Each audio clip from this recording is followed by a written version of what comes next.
안녕하세요. 블랙스톤의 H입니다. 여러분, 우리가 기업 가치를 평가할 때 뭘 가장 중요하게 봐야 할까요?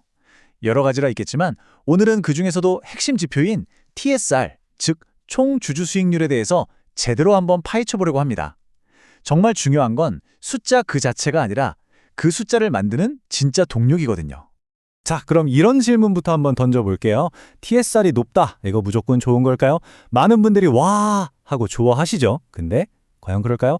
오늘 저희가 함께 분석해보면 이 숫자 뒤에 숨은 이야기가 진짜 백이구나 하고 무릎을 탁 치시게 될 겁니다. 오늘 우리가 뭘 다룰지 간단히 볼게요.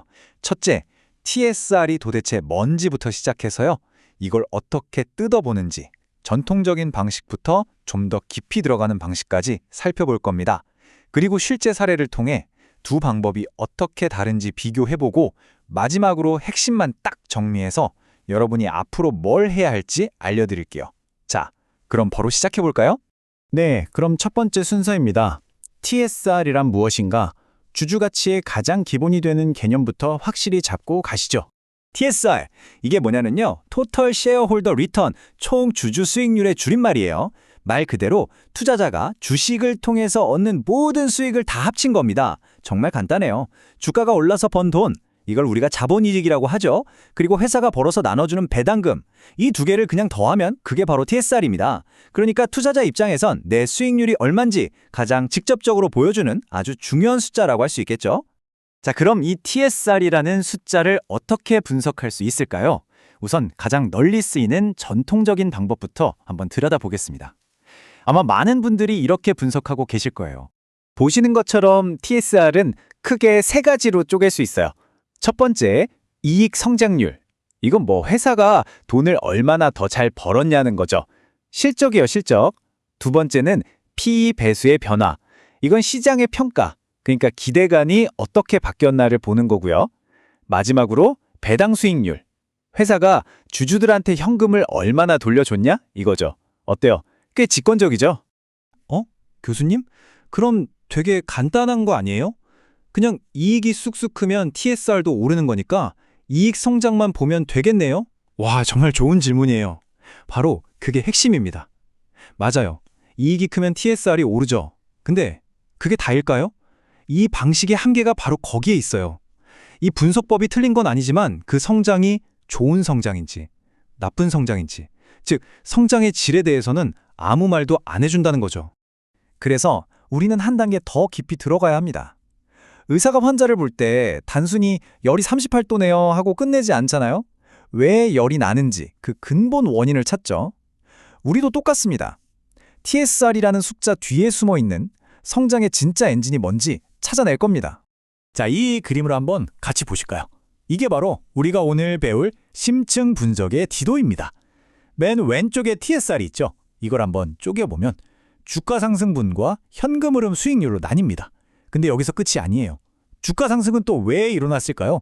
그건 바로 이익 성장과 PE 변화 때문이죠. 근데 이익 성장은요? 그건 또 매출이 늘었거나 아니면 마진이 좋아졌거나 둘 중 하나겠죠. 보세요. 이렇게 한꺼풀씩 벗겨내니까 그냥 TSR이 올랐다는 말과는 차원이 다른 이야기가 보이기 시작하죠.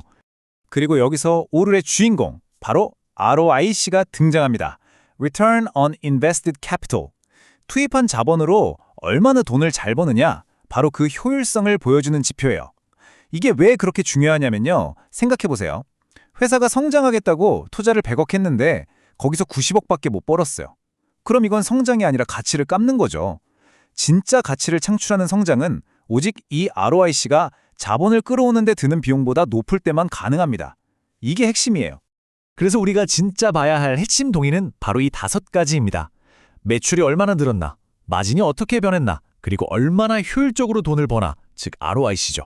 여기에 투자율과 시장의 기대치인 PE 변화까지. 이 5가지가 진짜 그림을 보여주는 겁니다. 교수님, 근데 다른 건 대충 알겠는데 왜 자꾸 ROIC를 그렇게 강조하시는 거예요? 그게 그렇게 중요한가요? 네, 바로 그 질문에 대한 답이 여기 있습니다. 이 표를 보세요. 왼쪽의 이익 성장은 그냥 얼마나 벌었냐, 즉 양만 보는 거예요. 100억 투자해서 1억 버나 1억 투자해서 1억 버나 똑같이 보는 거죠. 하지만 오른쪽 가치 창출 성장은 다릅니다. 이건 RIOC를 통해 이익의 질과 효율성을 따져요. 적은 돈으로 더 많이 버는 성장을 훨씬 높게 쳐주는 거죠. 바로 이게 우리가 봐야 할 진짜 성장입니다. 자, 이제 이론은 충분히 봤으니 한번 실제 케이스를 볼까요? 백문이 불여의견이죠. 이 심층 분석법이 왜 그렇게 강력한지 실제 데이터를 보면 바로 감이 오실 겁니다. 여기 가상의 A라는 회사가 있습니다. 총 TSR은 14.4%로 똑같아요. 그런데 왼쪽의 전통적인 방식과 오른쪽의 개선된 방식을 보세요. 뭔가 좀 다르죠? 특히 배당 수익률이 있던 자리에 잉여 현금 흐름 수익률이라는 낯선 항목이 들어와 있습니다. 이게 뭘 의미하는 걸까요? 핵심은 배당을 보느냐, 잉여 현금 흐름을 보느냐의 차이입니다. 여러분, 배당은 회사가 주주들한테 주기로 약속하고 결정한 돈이에요. 근데 잉여 현금 흐름, FCF는요, 회사가 진짜로 벌어서 쓸 거 다 쓰고 투자할 거 다 하고 나서 주머니에 실제로 남은 현금입니다. 먹어도 회사의 진짜 현금 창출 능력을 보여줄까요? 당연히 후자겠죠. 바로 이게 분석의 깊이를 다르게 만드는 겁니다. 자, 그럼 이제 진짜 재밌는 사례입니다. 타이슨 푸드와 J&J 스낵푸드, 이 두 회사가 5년 동안 매출 성장률이 놀랍게도 9%로 똑같았어요. 그럼 주가도 비슷하게 올랐어야 하는 거 아닐까요? 그런데 결과는요.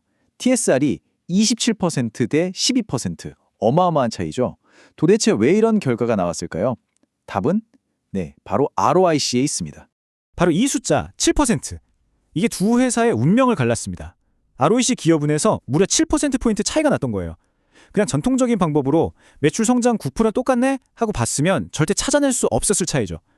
전체 TSR 차이가 15%포인트인데 그중 거의 절반이 바로 이 ROC 하나로 설명이 되는 겁니다.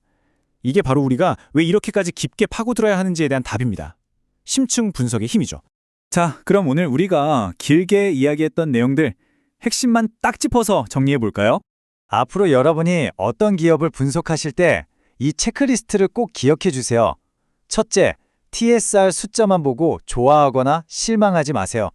둘째, 그 숫자를 만드는 진짜 동인이 뭔지 꼭 쪼개보시고요. 셋째, 그 중에서도 가치 창출의 핵심 엔진, 바로 ROIC를 놓치지 마세요. 마지막으로 그 ROIC가 자본 비용보다 높은지 꼭 비교해보는 습관을 들이셔야 합니다. 자, 이제 여러분 차례입니다. 오늘 배운 이 도구를 가지고 여러분이 투자하고 있거나 관심 있게 지켜보는 회사를 한번 직접 분석해보세요. 그 회사의 높은 TSR은 과연 높은 질의 성장에서 나온 걸까요? 아니면 단순히 시장의 기대감, 즉 거품이 만들어낸 걸까요? 그 답을 직접 찾아보시는 것, 그게 바로 진짜 공부의 시작입니다. 오늘 내용이 그 여정의 훌륭한 나침반이 되어주길 바랍니다.